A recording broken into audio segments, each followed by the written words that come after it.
Well, the second day of this tenuous ceasefire agreement between Israel and Hezbollah was marked by claims of violations on both sides of this agreement. Nonetheless, despite that, this ceasefire is indeed still holding up, at least for now. Now, here's what both sides are claiming. The Lebanese military, for its part, says that Israel violated this agreement through the, quote, targeting of Lebanese territory with various weapons. The Israeli military actually admits that it did open fire on Lebanese territory, but it says that it did so in order to enforce this ceasefire, claiming that Hezbollah was violating the terms of this agreement. The Israeli military says it carried out 2 airstrikes in southern Lebanon.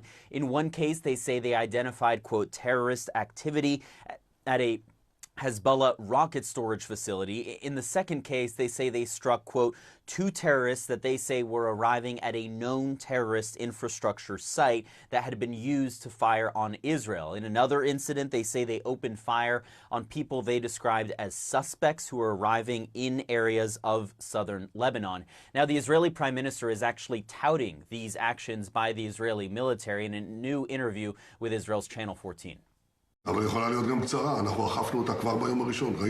We enforced it already on the first day. You saw. Yesterday we killed 5 Hezbollah operatives. We captured 4. Today we striked more. There is no trickery with us. We enforce it forcefully. But if necessary, I have given directive to the IDF. If this framework, this ceasefire, is violated, it will lead to an intense war.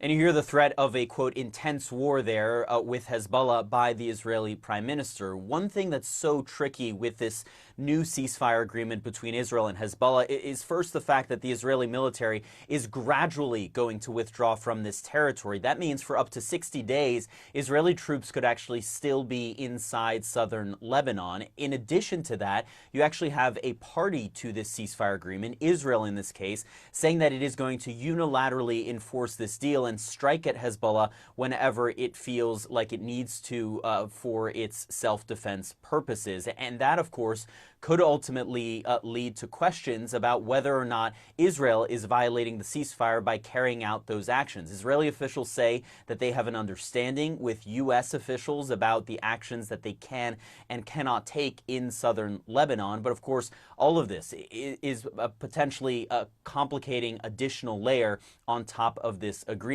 The other question is whether or not this agreement between Israel and Hezbollah, the ceasefire in the north, could ultimately lead to a ceasefire between Israel and Hamas. The Israeli prime minister also saying that he believes that is increasingly possible now, at least a deal that would free the hostages, because he believes that Hamas is feeling increasingly isolated by this deal. U.S. officials are of the same view, and President Biden said last week that he is now going to push for a ceasefire and hostage deal in Gaza.